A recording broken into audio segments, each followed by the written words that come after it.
Sesuai dengan apa yang telah sampai kepada kami, ada di antara panitia Al-Azhar yang meminta bahasan tentang Palestina.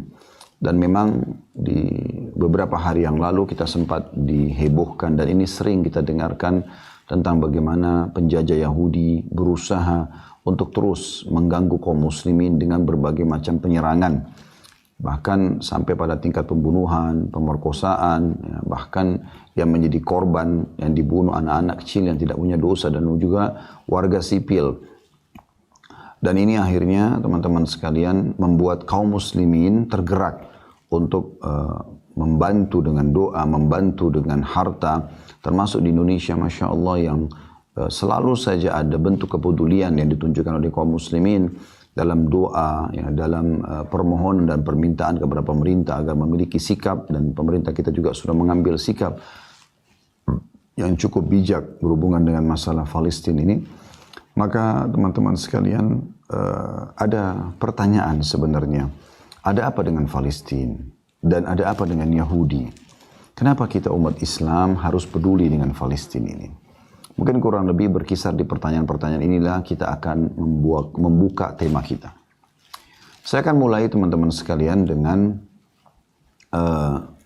kaum Yahudi. Tentu kalau kita ingin rincikan secara etimologi, makna Yahudi, terminologinya, ini akan panjang. Maka saya akan langsung saja memaparkan apa yang disampaikan oleh langsung Allah Subhanahu wa Ta'ala, sumber yang tidak akan mungkin ada kekeliruan dan kesalahan, Tuhan alam semesta. Dengarkan bagaimana Allah Subhanahu wa Ta'ala menggambarkan tentang kaum Yahudi yang sedang menjajah warga atau masyarakat muslim di Palestina. Teman-teman bisa buka surah Al-Maidah, surah nomor 5 ayat 82. Perhatikan bagaimana Allah kekalkan dalam firman-Nya, dan ini tidak akan mungkin berubah. Karena Allah tidak kekalkan dalam Al-Quran, kitabnya, yang merupakan kalamullah atau perkataan Allah, kecuali memang ini adalah informasi yang valid. Sekali lagi Al-Maidah, teman-teman silakan buka aplikasi Al-Qurannya, surah nomor 5 ayat 82. Allah menggambarkan tentang Yahud dan menyebutkan ya, nama mereka Yahudi ini. A'udzu billahi minasyaitonir rajim, la tajidanna ashaddun nasi adawatan lil ladzina amanu al yahuda wal ladzina asyraku. Al-ayah. Saya katakan ayat karena sampai situ saksi bahasan kita, karena kita sedang ingin membahas masalah kaum Yahudi. Allah mengatakan, kalian pasti akan mendapatkan orang yang paling keras permusuhannya terhadap orang-orang beriman adalah Yahudi dan orang-orang yang berbuat kesyirikan. Ya, orang-orang yang membuat kesyirikan. Ya, sekali lagi teman-teman yang belum membuka, silakan dibuka surah Al-Maidah, surah nomor 5, ya, ayatnya ayat 82. Ya. Allah berfirman, saya ulangi, A'udzu billahi minasyaitonir rajim, la tajidanna ashaddan nasi adawatan lil ladzina amanu al yahuda wal ladzina asyraku. Al-ayah. Sesungguhnya kamu dapati orang-orang yang paling keras permusuhannya terhadap orang-orang beriman adalah orang-orang Yahudi dan orang-orang musyrik.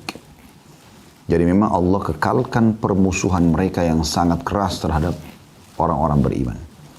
Bukan hanya kita dan bukan hanya teman-teman kita di Palestina sekarang. Bahkan kepada Nabi Muhammad SAW pun mereka memusuhinya. Nanti akan kita gambarkan melalui hadis-hadis Nabi sallallahu alaihi wa ala alihi wa sahbihi wasallam. Begitu juga dengan surah Al-Maidah juga ayat 64. Ya. Mereka teman-teman sekalian digambarkan oleh Allah Subhanahu wa Ta'ala. Jadi masih surah yang sama tapi kita mundur ya ke ayat 64-nya. Bukan hanya manusia yang mereka protes. Bukan hanya manusia yang mereka berlaku sewenang-wenang. Orang-orang Yahudi melampaui batas, bahkan berani memprotes Allah Subhanahu wa Ta'ala, dan bahkan memberikan penilaian-penilaian negatif terhadap Sang Pencipta Allah. Padahal mereka yakin itu adalah Tuhan mereka. Perhatikan Al-Maidah surah yang sama ayatnya 64. A'udzu billahi minasyaitonir rajim. Wa qalatil yahudu yadullahi maglulah. Gullat aydihim wa lu'inu bima qalu bal yadahu mabsutatani yunfiku kaifa yasha wa la yazidanna katsiran minhum ma unzila ilaika min rabbika tughyanan wa kufra wa alqaina bainahumul adawata wal baghdha ila yaumil qiyamah kullama awqadu naran lil harbi atfa'aha Allah wa yas'auna fil ardi fasada wallahu la yuhibbul mufsidin. Ini perhatikan, Allah gambarkan Yahudi, orang-orang Yahudi berkata, tangan Allah itu terbelenggu. Bisa bermakna mereka mengatakan Allah itu pelit. Allah, mereka protes. Sebenarnya tangan mereka lah yang dibelenggu dan mereka lah yang dilaknat disebabkan apa yang telah mereka katakan itu. Dilaknat artinya diangkat berkah hidupnya. Tidak demikian, tetapi kedua-dua tangan Allah terbuka. Dia menafkahkan atau memberikan rezeki sebagaimana dia kehendaki. Dan Al-Quran yang diturunkan kepada Muhammad dari Tuhanmu sungguh-sungguh akan menambah kedurhakaan dan kekafiran bagi kebanyakan di antara mereka. Mereka tidak akan pernah beriman. Susah sekali beriman. Ya. Jangankan di zaman sekarang. Di zaman Nabi Muhammad SAW dihitung jari orang Yahudi yang masuk Islam. Dan kami telah timbulkan permusuhan dan kebencian di antara mereka sampai hari kiamat.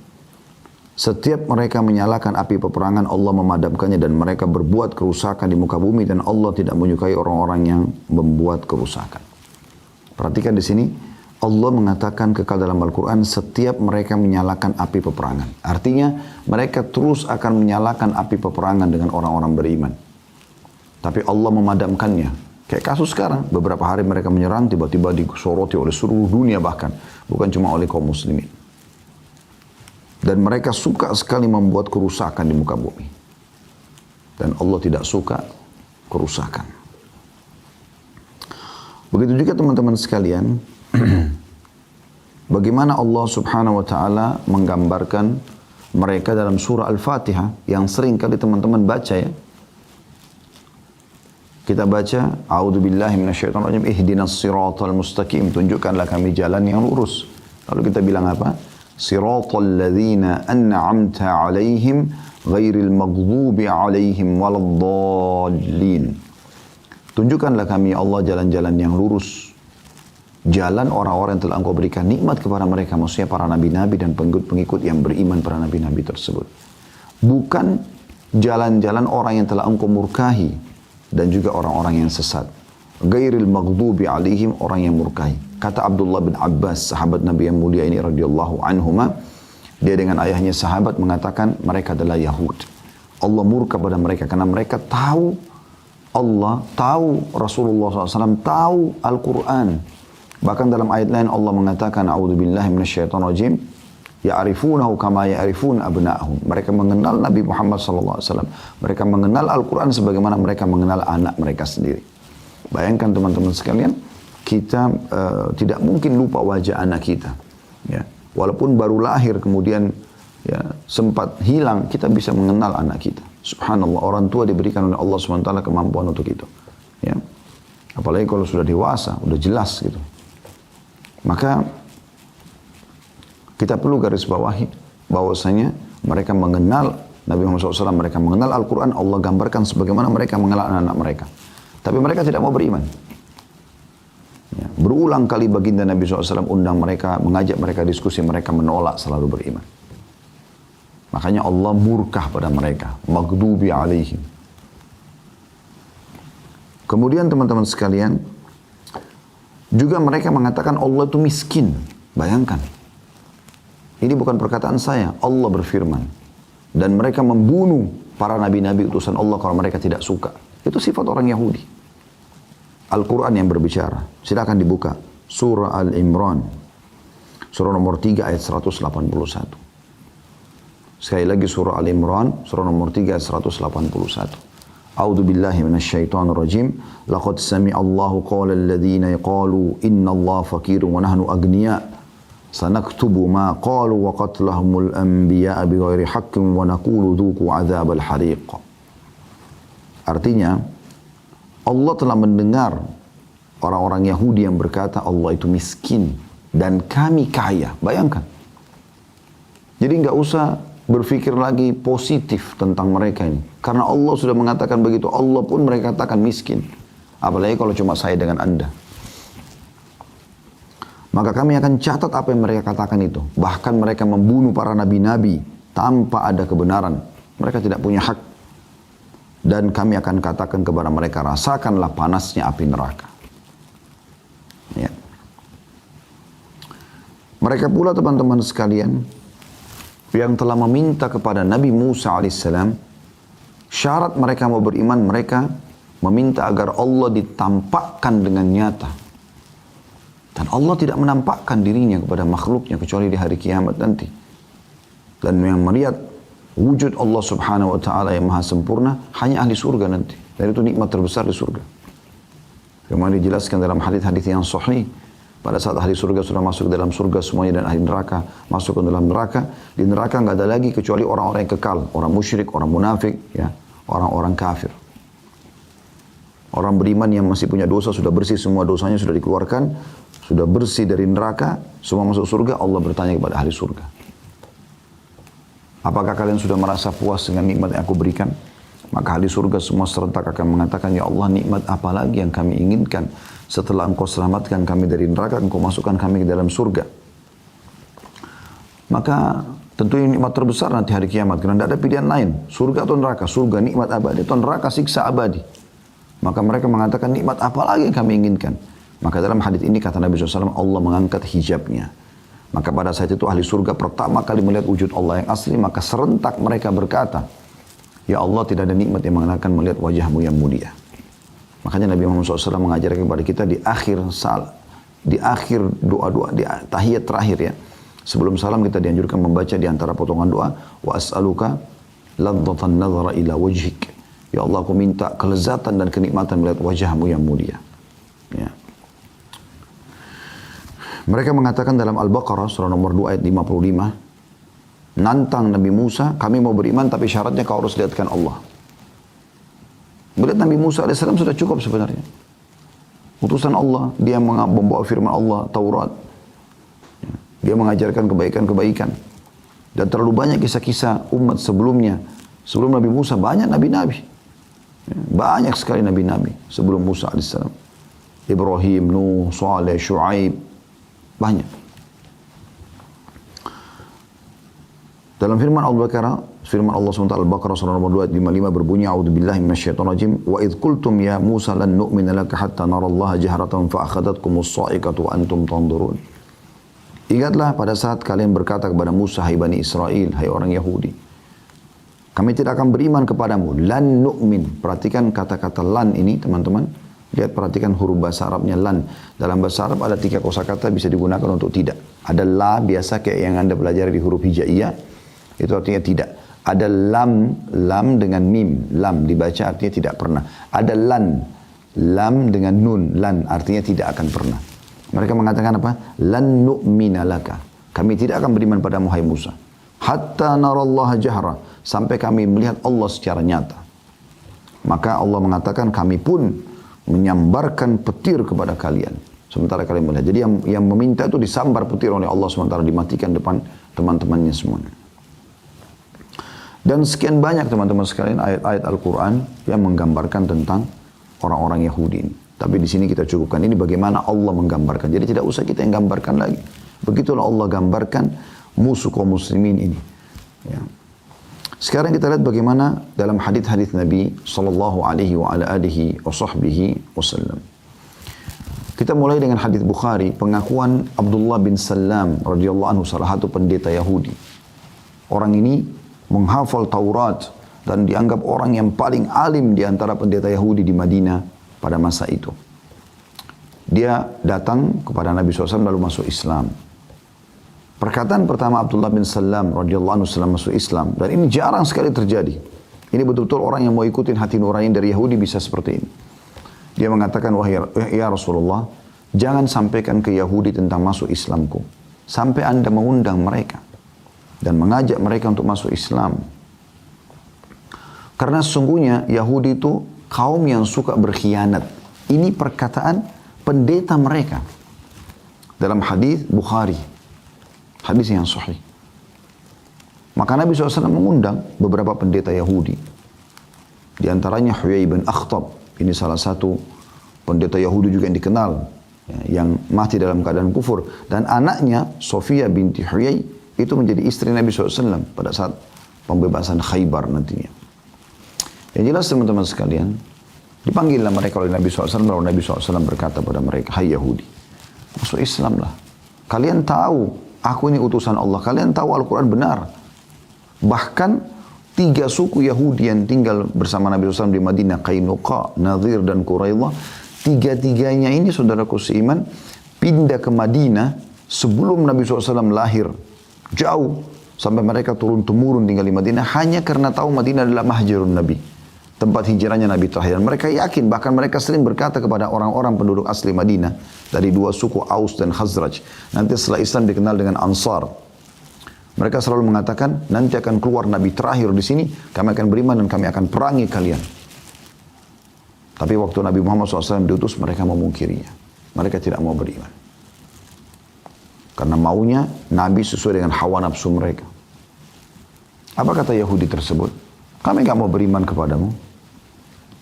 Lalu kata Nabi Muhammad SAW, bagaimana pendapat kalian tentang Abdullah bin Salam? Mereka mengatakan, itu adalah Sayyidina wa ibnu Sayyidina. Dia adalah Tuhan kami dan anak Tuhan kami. Wa alimuna. Dan dia adalah orang yang terpintar di antara kami. Orang yang paling alim, yang paling berilmu dia. Kata Nabi Muhammad SAW, bagaimana kalau Abdullah bin Salam masuk Islam? Mereka bilang, gak mungkin. Mereka pungkiri, gak mungkin itu. Kata Nabi SAW, wahai Abdullah, keluarlah. Abdullah bin Salam kebetulan berada di belakang, sebelah tembok ya, sebelah tirai. Kemudian masuk lalu mengatakan, asyhadu an la ilaha illallah wa anna Muhammad Rasulullah. Mereka kenal Abdullah bin Salam, kepala pendetanya mereka. Syahadat. Mereka kaget luar biasa gitu. Sampai akhirnya mereka tiba-tiba langsung membalik fakta. Bayangkan, langsung mereka mengatakan dia adalah orang yang terbodoh di antara kami. Dia orang yang paling terhina di antara kami. Ini dalam hadis Nabi SAW, selain ayat-ayat Al-Quran tadi. Begitu muamalahnya mereka. Disebutkan juga dalam hadis Bukhari yang lain, bagaimana pernah mereka melewati, sebagian pendeta mereka melewati Nabi SAW sambil mengatakan, Assalamu alaikum.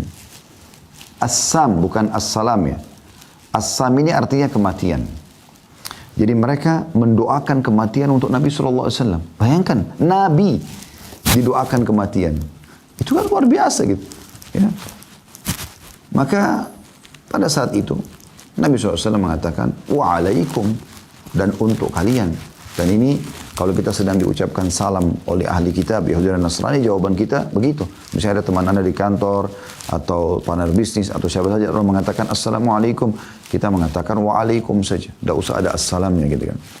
Tapi pada saat itu Ummul Mu'minin Aisyah radhiyallahu anha sangat tahu apa yang mereka ucapkan. Lalu kemudian Aisyah marah mengatakan, semoga laknat dan murka Allah turun pada kalian. Lalu kata Nabi SAW, wahai Aisyah, tenanglah. Kata dia, ya Rasulullah, tidak anda dengar apa yang dia ucapkan? Mereka ucapkan asam gitu, kematian. Kata Nabi SAW, tidakkah kau dengar apa yang sudah aku jawab? Aku sudah jawab, wa'alaikum. Artinya untuk kalian juga. Ingatlah, doa kita kepada Allah untuk mereka diterima, doa mereka kepada Allah untuk kita tidak diterima. Tapi bayangkan, mereka doakan kematian untuk Nabi Muhammad SAW. Apalagi kalau cuma pengikutnya saja. Ya, anda mungkin sempat lihat cuplikan, saya lihat cuplikannya bagaimana muslimah pakai jilbab, ya, dikumpulkan di depan anak-anak kecil, kemudian mereka tembak mati. Bagaimana anak kecil mereka sembelih, mereka tembak. Belum lagi pemerkosaan yang terjadi, belum segala macam hal. Kejahatan yang mereka lakukan luar biasa gitu. Dan Nabi Muhammad SAW sudah mengajarkan kepada kita bagaimana bermuamalah dengan mereka. Di Madinah tadi saya bilang ada 3 suku Yahudi, Qainuqa, Nadir, dan Quraidah. Dan 3-tiganya diusir oleh Nabi SAW dari Madinah. Kenapa diusir? Ada sebabnya. Waktu Nabi SAW hijrah ke Madinah, tahun 1 Hijriah, sekarang kita berada di tahun 1442 Hijriah. Waktu Nabi SAW hijrah ke Madinah, beliau membangun 3 pondasi dasar negara. Yang pertama itu membangun masjid. Pertama Masjid Quba, beberapa hari kemudian lalu membangun masjid beliau, Masjid Nabawi. Ya. Ini sebagai simbol kalau Madinah adalah kota Islam. Karena mayoritas penduduknya masuk Islam. Dari suku Aus dan Khazraj. Dua suku asli Arab di Madinah. Kemudian beliau mempersaudarakan muhajirin dan ansar. Mu'akhah. Ya. Dibangun ukhuwah antara pendatang dari luar Madinah, yaitu penduduk dari Mekah, muhajirin yang hijrah, dan penduduk Madinah sendiri asli. Sehingga tidak ada rasisme dalam Islam.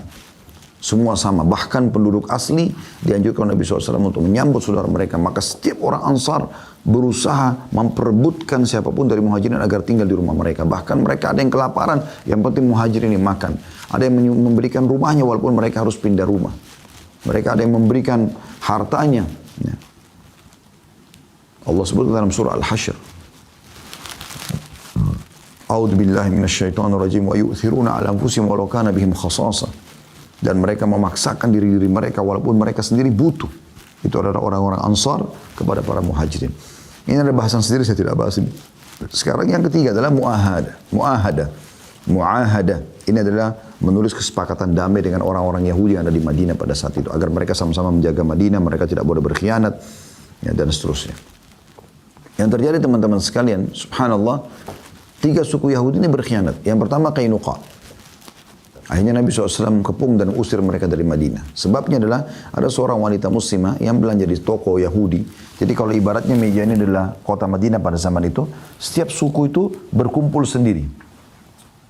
Dan mereka punya benteng, mereka ya buat tembok besar. Di dalam itu pemukiman mereka juga ada pasar mereka. Pagi hari mereka buka pintu gerbang, siapa saja boleh masuk. Dan nanti ada tembok besarnya Madinah yang melindungi semuanya. Ya. Begitu keadaan di zaman Nabi SAW. Maka pada saat itu teman-teman sekalian, ada satu muslimah sahabat Nabi belanja di pasar Yahudi. Waktu dia masuk ke pasar itu, pemilik toko Yahudi ini menggoda agar muslimah ini membuka cadarnya atau membuka hijabnya. Jadi dia tolak. Nah Yahudi ini nakal, dia mencantolkan sebuah besi tajam sehingga tanpa disadari oleh sahabat ini, kemudian pada saat dia bergerak, sobek bajunya, kelihatan auratnya. Maka si pemilik toko menertawakan hal tersebut dengan teman-temannya. Rupanya ada seorang sahabat Nabi, laki-laki lewat, kemudian marah, menghendus pedang lalu membunuh pemilik toko tadi. Karena dia tahu ini kasusnya, ini pelakunya. Maka orang-orang pasar Yahudi mengeroyokin si muslim sampai mati tadi. Nah muslimah, perempuan ini pulang, maksudnya pergi ke masjid Nabi SAW lalu melapor. Lalu Rasulullah SAW mengepung pemukiman orang-orang suku Qainuqa ini untuk menyerahkan si pembunuh muslim tadi. Tapi mereka tidak mau, mereka malah menantang Nabi SAW berperang. Mereka mengatakan, apakah kau pikir kami takut, hai Muhammad? Lalu menunjukkan kekuatan-kekuatan mereka. Ya, dengan baju perangnya, menunjukkan pasukan mereka ada. Maka Nabi SAW mengepung mereka. Dan Allah akhirnya membuat mereka takut, akhirnya mereka menyerah. Dan mereka diusir dari Madinah, mereka pergi ke Khaybar, sekitar 183 kilo kurang lebih dari Madinah. Kemudian suku yang kedua, beberapa waktu setelah itu, suku Nadhir. Waktu itu ada seorang sahabat, terjadi perselisihan dengan satu orang Arab dari suku Arab yang lain yang bukan Muslim. Lalu terjadilah, dibunuhlah si orang non-Muslim ini, kemudian akan dibayar diahnya, denda kematian gitu kan. Karena membunuh maka dibayar dia. Biasanya mereka sudah punya kesepakatan pada saat itu. Nah kebetulan Nabi SAW tidak ingin mengirim sahabat ini ke sana. Takut nanti dibunuh lagi. Nah, sekutu dari suku Arab ini adalah suku Nadhir. Maka Nabi SAW ke suku Nadhir mengantarkan uang dia, mengatakan ini tolong sampaikan ke mereka. Para pendetanya diskusi mengatakan, baiklah tunggulah sebentar hai Muhammad. Mereka dengan tidak sopan, tidak mengajak Nabi SAW ke sebuah tempat yang Nabi SAW bisa duduk nyaman. Mereka biarkan Nabi nunggu di dekat sebuah rumah. Ya, lalu Nabi SAW duduk sambil bersandar di tembok rumah itu. Bersama Abu Bakar, Umar, dan beberapa orang sahabat. Lalu satu pendeta Yahudi mengatakan, sungguh kalian tidak akan mendapatkan peluang untuk membunuh Muhammad seperti sekarang. Siapa yang naik ke atas rumah lalu lemparin batu, biar kepalanya hancur, biar dia mati. Ada satu Yahudi mengatakan, saya. Dia naik ke atas rumah tersebut, wahyu turun. Jibril AS menyampaikan kepada Nabi SAW berita tersebut. Lalu Nabi SAW sudah tahu di atasnya ada yang melempar batu, maka beliau tidak buat kecurigaan. Beliau berdiri, lalu beliau jalan. Sampai beberapa sahabat yang bersama beliau pun, Ridwanullah alaihim, Abu Bakar, Umar, Talha dan beberapa sahabat tidak tahu. Masalah Zubair, bukan Talha. Ya, tidak tahu Nabi SAW mau kemana. Tapi karena lama nunggu, mereka pun pulang. Mereka pulang ke masjid Nabi SAW, mereka temukan Nabi sudah siapin pasukan. Kenapa ya Rasulullah? Begini ceritanya. Maka Nabi SAW mengepung lagi benteng Nadhir. dan meminta yang di atas rumah itu yang mau membunuh berikan kepada kami. Karena mereka tidak mau makan, mereka menantang perang Nabi SAW, maka Allah permalukan mereka. Allah permalukan mereka. Diceritakan dalam surah Al-Hasyr, kemudian Allah pun mengeluarkan mereka dari benteng-benteng mereka dan meninggalkan itu untuk ghanimah bagi muslimin. Kemudian mereka pergi ke Khaybar. Rupanya dua suku ini tidak tinggal diam. Ya. Mereka lah setelah itu mendatangi beberapa suku-suku Arab, kurang lebih tahun 5 atau tahun 6 Hijriah, yang terkenal nanti sebab perang Khandak atau perang Parit, ya. Itu atau dikenal juga dengan perang Ahzab. Surah nomor 33 dalam Al-Quran, surah Al-Ahzab menceritakan masalah itu. Jadi mereka keluar mengajak orang-orang Arab yang memang belum masuk Islam dan mereka tidak suka dengan Islam untuk mengeroyoki Madinah. Termasuk mereka datang kepada Quraisy, dan Quraisy termasuk orang yang atau suku yang paling banyak menyumbang pasukan sampai 4.000 orang. Ghatafan, suku yang lain juga 4.000 orang, sudah 8.000. 2.000-nya sisa ada sebagian dari Yahudi, sebagian dari suku-suku Arab yang lainnya. Nanti setelah perang Khandak, perang Parit ini, Nabi SAW menyerang mereka satu persatu sebagai hukuman gitu ya. Yang jelas mereka datang dengan 10.000 pasukan dan semuanya berkuda. Pemicu utamanya adalah dua suku Arab ini, Qainuqa dan Nadhir. Nah, satu suku Yahudi yang lain, Quraidah, tidak mau ikut-ikutan. Mereka tetap di Madinah. Mereka mau tetap damai bersama Nabi SAW. Tapi karena digoda oleh dua suku ini, datang utusannya dan mengatakan, kalian untuk apa berpegang pada kesepakatan damai sama Muhammad? Lihat 10.000 pasukan sudah datang. Bentar lagi kita akan hancurkan Madinah. Dan kalian akan berkuasa. Ayo kita bagi-bagi aja. Ayo kita bagi-bagi aja Madinah ini. Ya. Maka akhirnya Quraidah pun berkhianat. Intinya Allah SWT selama 43 hari mereka mengepung Madinah, mengusir mereka dengan angin yang kencang dan membuat ya terjadinya kacau balau di pasukan mereka sehingga mereka pulang, bubar semuanya, dan akhirnya Quraidah pun dihukum oleh Nabi SAW, dikepung. Ya, karena mereka berkhianat, maka semua kaum laki-lakinya dihukum mati pada saat itu. Ini muamalah yang Nabi SAW sampaikan. Tapi selama mereka tidak berkhianat, maka Nabi SAW tidak pernah melanggar damai. Bahkan Nabi SAW pernah diundang makan dan datang. Gitu kan? Mereka lah yang berusaha teman-teman sekalian untuk meracuni Nabi SAW. Meracuni Nabi SAW di perang Khaybar. Ya. Pada saat muslimin sudah menang, menembus benteng-benteng mereka, maka ada satu wanita yang sepakat dengan pendeta Yahudi untuk menaruh racun. Dan mereka tahu Nabi SAW sangat gemar makan paha kambing. Apa yang mereka lakukan teman-teman sekalian? Ya, mereka meletakkan nampan, satu nampan yang ada roti gandumnya itu ada paha kambing, dan mereka tahu ini Nabi paling gemar, dan juga ini sahabat juga tahu ini kesukaan Nabi SAW. Mereka berikan nampan-nampan yang banyak, yang lain tidak ada semua paha. Maka sahabat melihat nampan tersebut, mereka mendahulukan Nabi SAW. Dan pada saat itu sudah 3 hari para sahabat kehabisan makanan sebelum menembus benteng Khaybar ini. Intinya disiapkanlah makan, sahabat menunggu Nabi SAW. Memulai pada saat Nabi mencuil dagingnya, ya, dan masukkan ke dalam mulut, tiba-tiba Nabi SAW mengatakan, hentikan tangan kalian. Hentikan tangan kalian. Maka para sahabat bingung, mereka sudah kelaparan 3 hari, ada apa ini? Nabi SAW mengatakan, hentikan tangan kalian. Setelah hentikan, kata Nabi SAW, panggilkan pendeta-pendeta Yahudi. Tidak panggil. Begitu datang mereka, teman-teman sekalian, apa yang terjadi? Nabi SAW menanyakan kepada mereka 3 pertanyaan. Yang pertama, Nabi bilang dulu, ya ma'asyiral Yahud, antum musaddiqi in sa'altukum an syai'. Hai orang Yahudi, kalian jujur tidak kalau saya tanya sesuatu? Kata orang-orang Yahudi, tentu saja. Maka kata Nabi SAW, siapa kakek kalian? Kebetulan orang-orang Yahudi di Madinah, 3 suku ini, Qainuqa, Nadhir, dan Quraidah. Ya. Itu teman-teman sekalian, mereka memang orang-orang yang punya jalur kakek, satu orang kakek yang mereka tahu ini lemah orangnya, nggak layak untuk dikenang dalam sejarah.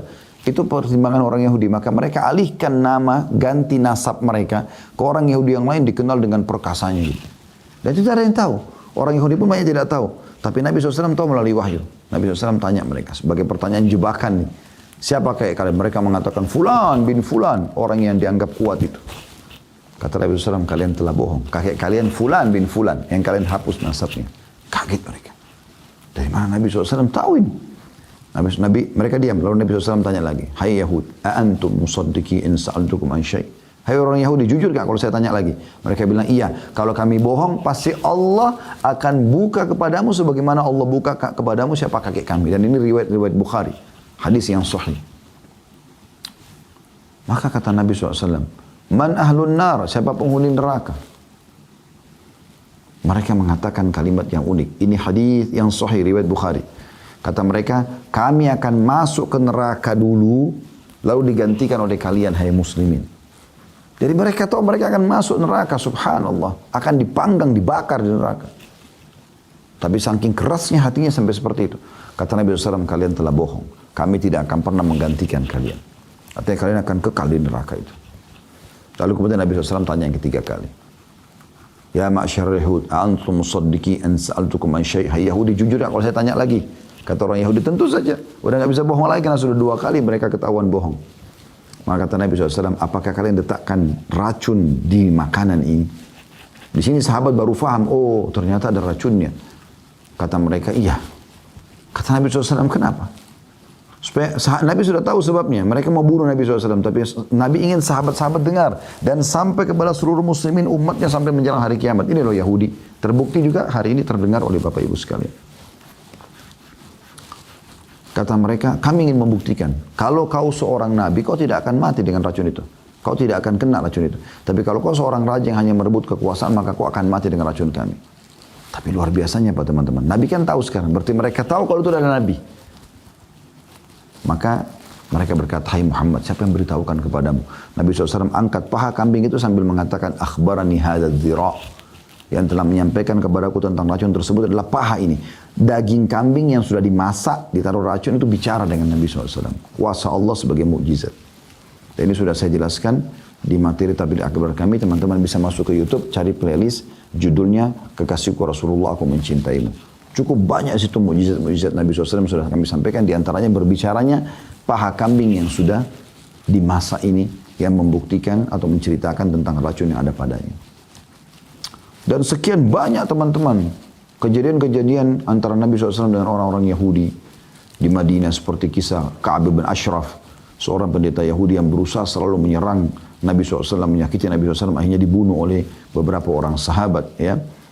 Dalam kisah yang masyhur dan sekian banyak kejadian-kejadian mereka. Ada juga Abu Rafi' ya, yang juga sama berusaha untuk membunuh Nabi SAW, membayar pasukan untuk menyerang Madinah, membayar para penyair yang menyujud-nyujudkan Nabi SAW. Begitu sifat mereka. Dan itu sudah ada dalam sejarah. Begitu juga teman-teman sekalian, kisah masyhur dari seorang pendiri sekte Syiah dan Khawarij. Dua kelompok ini sekaligus didirikan oleh Abdullah bin Saba, seorang Yahudi dari Yaman yang pura-pura masuk Islam di zaman Uthman bin Affan. Kemudian dia mengatakan bahwasanya Abu Bakar sama Umar mengambil khilafah Ali. Dia tidak bilang Uthman karena Uthman masih hidup pada saat itu. Maka Uthman menangkapnya dan mengeluarkan dari kota Madinah. Tapi ternyata dia buat gemuruh dari luar Madinah. Dicarilah orang-orang yang masih lemah imannya dari orang-orang Badui. Digerakkan kemudian mendemo, datang mengepung rumah Uthman bin Affan. Sampai terjadilah pembunuhan Uthman bin Affan radhiyallahu anhu. Dan dia pendiri sekte Syiah ini, dia yang mengatakan bahwasanya ya, setelah Uthman terbunuh, bahwasanya di zaman khilafahnya Ali, Abu Bakar, Umar dan Uthman mengambil khilafah Ali. Maka Ali marah dengan dia. Ali mengatakan, dari mana kau katakannya setelah ditangkap? Saya sendiri tidak pernah bilang itu. Maka dia bilang, memang saya yakin begitu. Kata Ali, kau harus bertaubat. Ya. Kalau enggak, kau akan saya cambuk 80 derah hukuman terhadap pendusta, penyebar berita bohong. Maka dia mengatakan, ya, saya tidak mau. Kata Ali, kalau kau tidak mau, saya akan hukum mati kamu. Karena kau melanggar pemerintah. Ya. Kata dia, kalau kau bunuh saya, kau adalah Tuhan. Maka Ali hukum mati. Yang sampai sekarang kuburannya di Iran dipuja-puja. Padahal sebenarnya dia adalah historinya seperti ini. Ya. Dan dialah pemicu juga kelompok Khawarij. Ya, yang keluar dari Ali radhiyallahu anhu pada saat ya, terjadi cekcok. Sebenarnya bukan cekcok ya. Mereka yang membuat merekayasa cerita terjadinya antara Muawiyah sama Ali radhiyallahu anhu, bahwasanya mereka akan saling berperang dan akhirnya terjadilah kekacauan pada saat itu. Kisah yang cukup panjang, nanti itu ada bahasan sehingga Anda bisa kembali ke penyampaian kami. Yang jelas mereka lah pemicu daripada terjadinya perang atau Ali akhirnya memerangi mereka setelah mereka mengatakan kau tidak berhukum dengan hukum Allah. Ali bin Abi Thalib meminta Muawiyah untuk pulang ke negeri Syam dan selesai membaiat Ali sebagai khalifah. Dan sekian banyak teman-teman, banyak kisah-kisahnya ya. Kita tahu orang-orang Syiah yang mengatakan bahwasanya Al-Quran kurang, mencaci maki para sahabat, bahkan mengkafirkan. Itu sekte yang dibangun oleh Abdullah bin Saba. Khawarij yang mengklaim orang lain kafir. Boleh bunuh-bunuh sembarangan walaupun kaum muslimin. Itu juga dari dia. Siapa dia? Yahudi yang pura-pura masuk Islam. Anda bisa baca kisah Abdullah bin Saba. Cukup banyak artikel menjelaskan masalah itu. Nah ini teman-teman adalah orang Yahudi. Begitulah Al-Quran dan Sunnah menggambarkan mereka. Dan itulah histori yang sampai kepada kita. Baik, sekarang kita masuk teman-teman sekalian tentang Palestina. Palestina ini negara apa? Berada di mana? Gitu kan? Apa hubungannya dengan kita kaum muslimin? Palestina teman-teman, salah satu bagian daripada negeri Syam.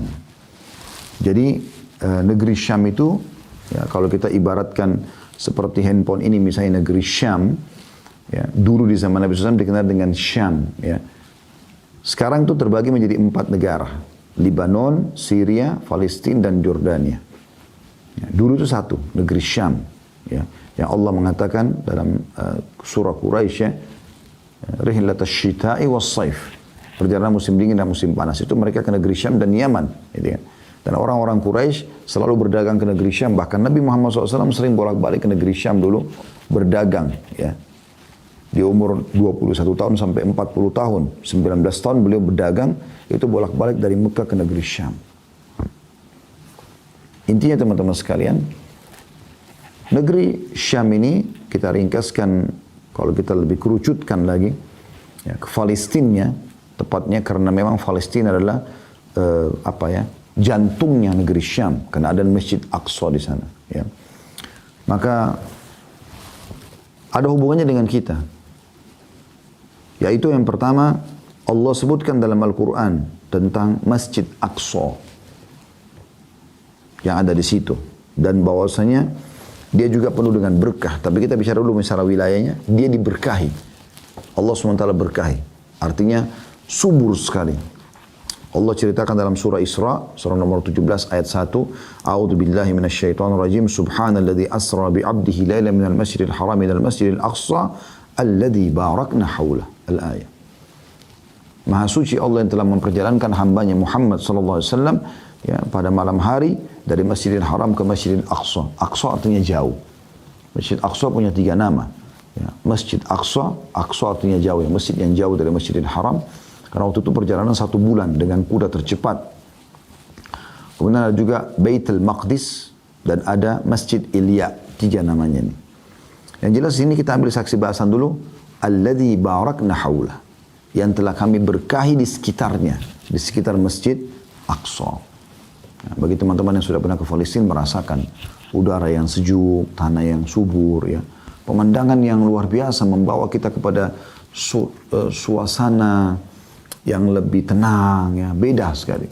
Kalau Mekah sama Madinah kan juga sama, tapi lebih kepada modern. Kalau ini lebih klasik, ya, lebih kepada klasik.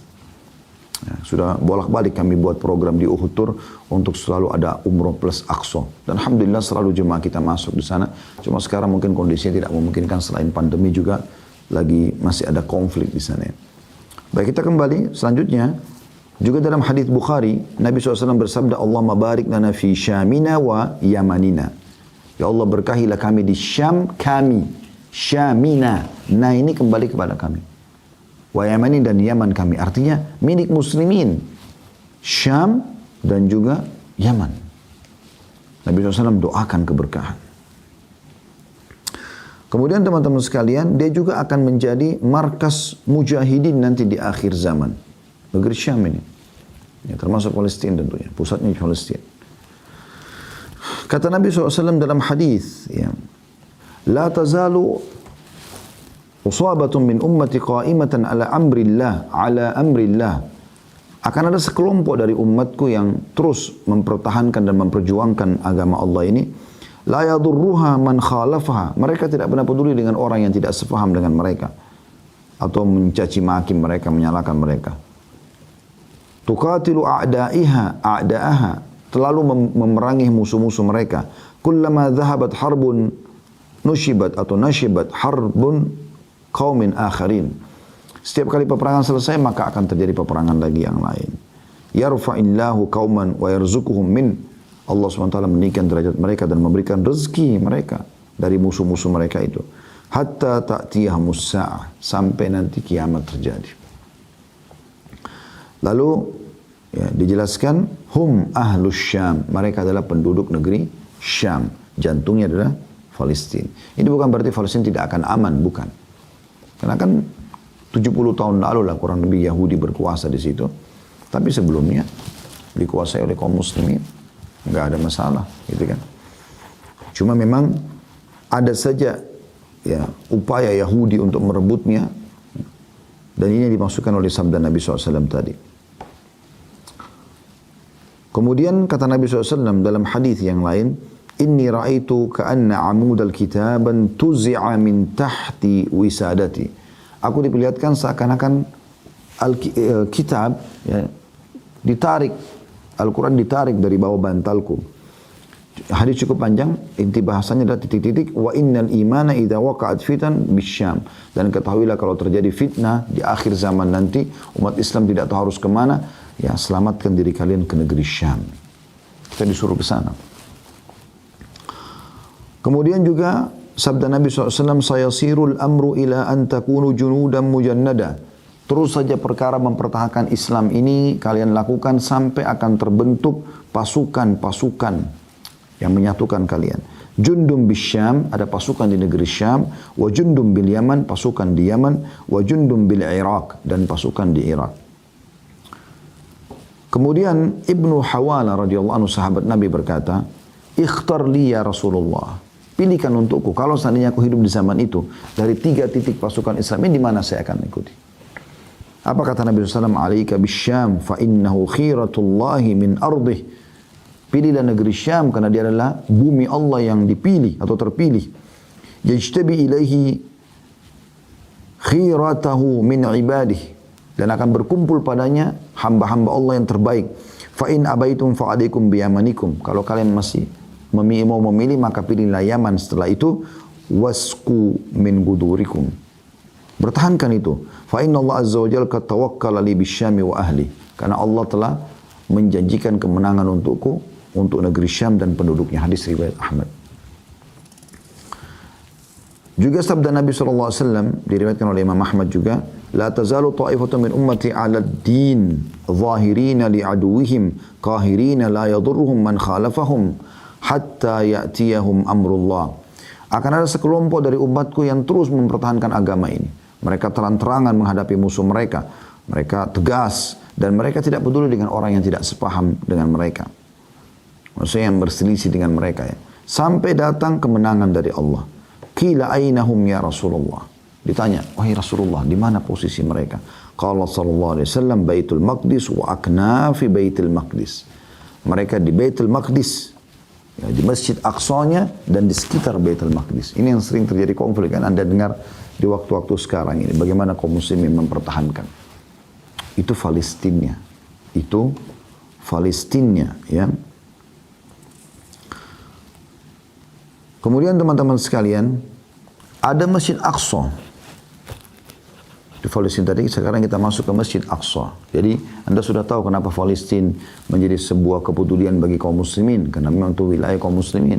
Bahkan Nabi SAW mengatakan dalam sebuah hadis yang sahih, termasuk tanda-tanda 6 tanda-tanda kiamat adalah terbebaskannya Baitul Maqdis. Itu terjadi zaman Umar radhiyallahu anhu. Setelah mengutus Abu Ubaidah bin Jarrah dan juga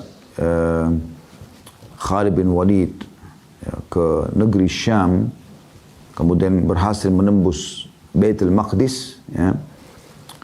Dan akhirnya Umar menerima sendiri kuncinya, dan sampai sekarang di sekitar Masjid Aqsa itu ada pintu, mereka tulis gerbang itu tempatnya Umar bin Khattab pada saat menerima kunci dan juga mengerjakan sholat. Intinya teman-teman sekalian, Umar bin Khattab mengutus pasukan ke sana karena memang mengetahui kedudukannya di sisi kaum muslimin. Dan itu adalah masjid yang harusnya dipertahankan oleh kaum muslimin. Belum lagi ada Masjid Aqsa. Masjid Aqsa adalah masjid yang kedua dibangun setelah Masjidil Haram Mekah. Abi Dzar radhiyallahu anhu meriwayatkan, beliau mengatakan, wahai Rasulullah, manakah masjid yang pertama kali dibangun di muka bumi? Kata Nabi SAW, Masjidil Haram.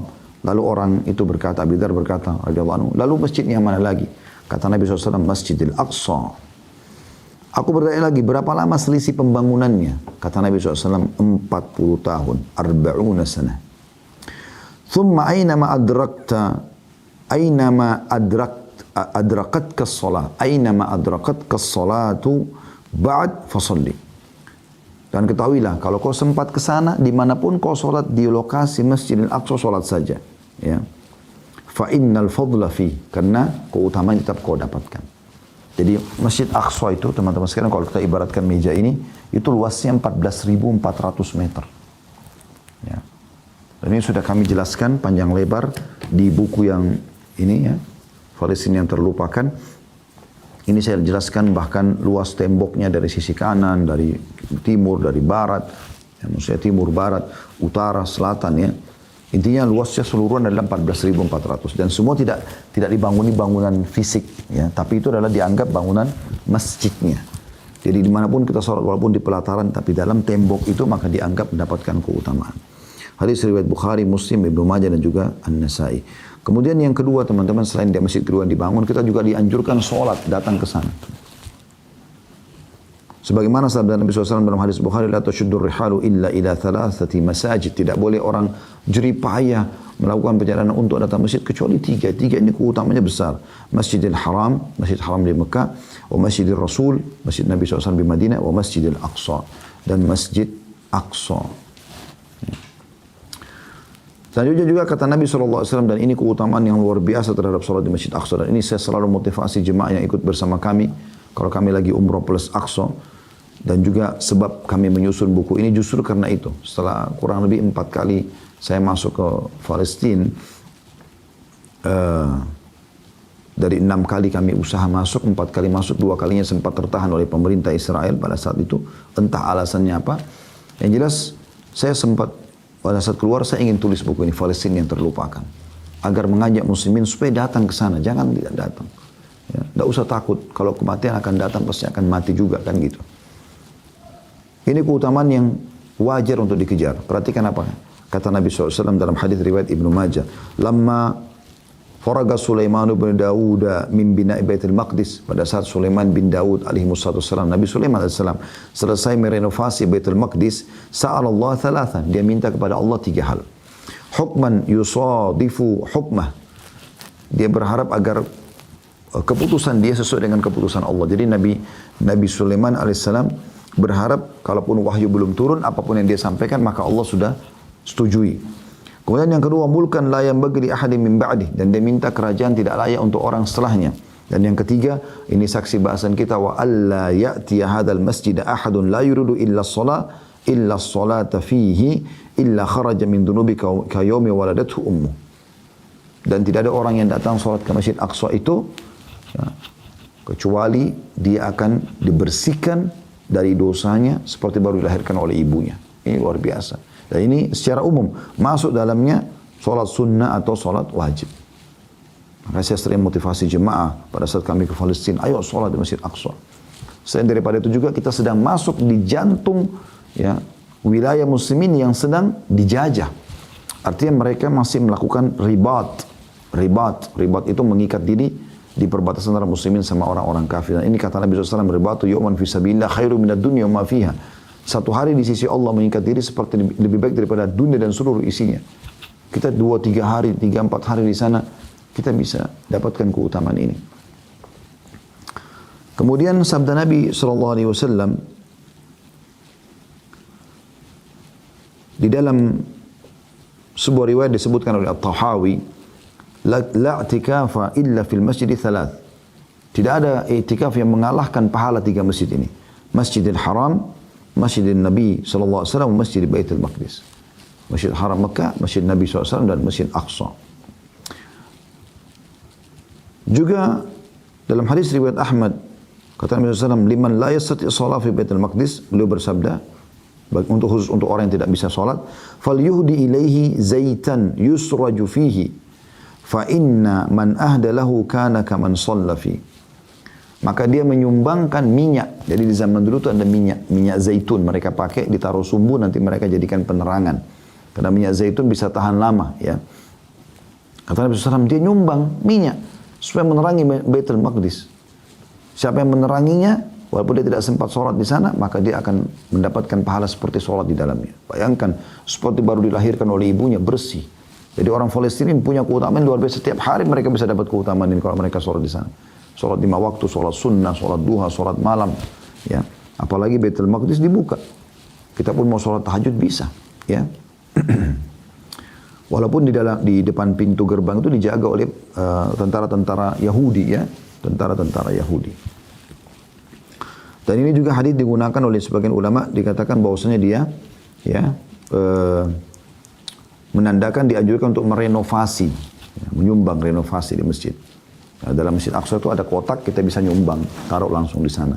Dan setahu saya Masjid Aqsa itu dikuasai oleh atau dipegang seluruhnya oleh wilayah atau negara Jordania setelah mereka buat kesepakatan damai dengan orang-orang Yahudi. Jadi ada 200 pegawai staf di situ yang memang dibiayai atau digaji oleh pemerintah Jordania. Kemudian sholat di sana teman-teman mendapatkan 250 pahala. Ini hadis yang paling kuat dalam masalahnya. Ada yang hadis menyebutkan 500, tapi yang paling kuat adalah 250. Karena Nabi SAW bersabda, "Sholatu fi masjidi hadha afdala min 4 salawatin fi." Sholat di masjidku ini lebih afdal 4 kali lipat dibandingkan Masjid Aqsa. Pada saat sahabat lagi berbicara mana lebih baik, sholat di Masjid Nabawi atau Masjid Aqsa. Wala ni'mal musallihu, tapi ketahuilah sebaik-baik, wala ni'mal musallahu, dan ketahuilah sebaik-baik tempat sholat adalah dia, Masjid Aqsa itu. Wala yushikanna an yakuna lirajuli mithlu siyati kausihi minal ardi haitsu yara minhu Baitul Maqdis khairun lahu minad dunya jami'a. Dan nanti akan tiba waktu di mana seseorang itu walaupun dia cuma punya seperti besarnya busur panahnya, ya kita tahu busur panah mungkin kalau dia melengkung sekitar 1 meter, atau kalau dipanjangkan anggaplah sampai 1,5 meter misalnya, itu dia punya tanah sebesar itu saja. Asal dia bisa melihat Baitul Maqdis, maka itu lebih baik daripada dunia seluruhnya. Hadis riwayat Hakim juga Al-Baihaqi juga At-Tabarani. Ya. Ini keutamaan yang kedua. Yang ketiga, disebutkan dalam Al-Quran sebagai kiblat pertama kaum muslimin. Sebagaimana disebutkan dalam hadis riwayat Ahmad, Ibnu Abbas meriwayatkan radhiyallahu anhuma, karena Rasulullah SAW yusalli wa huwa bi Makkah nahwa Baitul Maqdis. Bahwasanya Nabi SAW sholat di Mekah mengarah ke Baitul Maqdis. Wal Ka'batu baina yadayhi, sementara Ka'bah ada di depan beliau. Wa ba'da ma hajara al-Madinah 16 syahra. Dan setelah hijrah ke Madinah beliau masih sempat menghadap Masjid Baitul Maqdis itu selama 16 bulan. Thumma surifa ila al-Ka'bah, kemudian dialihkan ke Ka'bah.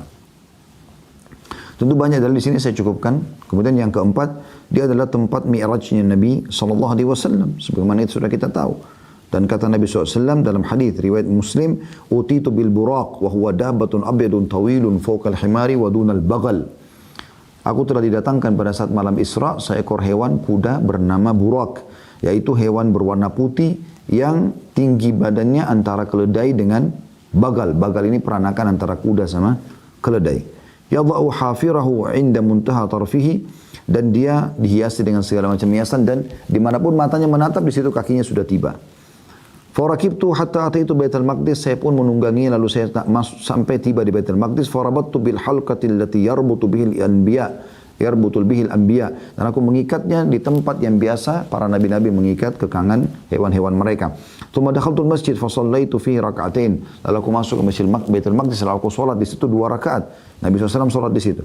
Tsumma kharajtu fa ja'ani Jibril alaihissalam bi ina'in min khamrin wa ina'in min laban. Lalu aku keluar dari masjid, lalu kemudian Jibril datang membawa kepadaku 2 bejana, bejana dari susu dan bejana dari khamr dan bejana dari susu. Fakhtartul labana, maka aku pun memilih bejana susu.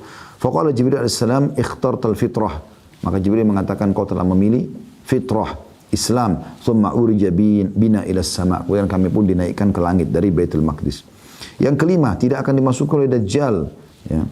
Sebagaimana Nabi SAW bersabda dalam hadis riwayat Ahmad, andartukum al-masiha wa huwa mamsuhul ain, aku telah mengingatkan kepada kalian al-masih, maksudnya Dajjal, yang telah terhapus atau rusak matanya. Yasiru ma'ahu jibalul khubus wa anharul ma', dia akan berjalan dengan gunung-gunung roti dan juga sungai-sungai air. Yamkuthu fil ardi arba'ina sabaha. Dia akan tinggal di muka bumi 40 pagi. Ya bulugu sultanu kullu manhal. Maka kerajaannya juga akan sampai kepada seluruh telaga-telaga air atau mata-mata air. La ya'ti arba'ata masajid. Tapi dia tidak akan bisa masuk ke 4 masjid. Al-Ka'bah, Masjid Haram Mekah, Masjid Al-Rasul, Masjid Nabi SAW di Madinah, Masjid Al-Aqsa, Masjid Aqsa, Wat-Tur, dan juga wilayah At-Tur. Ya. Jadi ini teman-teman sekalian, gambaran tentang Baitul Maqdis. Ya. Dan dari apa yang kita sampaikan tadi ini, teman-teman sekalian semuanya, sudah cukup memberikan gambaran kepada kita bagaimana kedudukan Baitul Maqdis, Palestina, dan juga ya, orang-orang Yahudi yang sedang menguasainya. Jadi perlu memang dibahas ya, dan bagaimana kaum muslimin terus peduli, paling tidak menitipkan doanya. Bagi anda yang bisa menitipkan hartanya, bisa dititipkan harta. Dan kami pun di Yayasan Sedekah Kreatif membuka peluang untuk bersedekah kalau anda mau bersedekah di sana untuk beberapa program di Palestina, insyaallah biidznillah taala.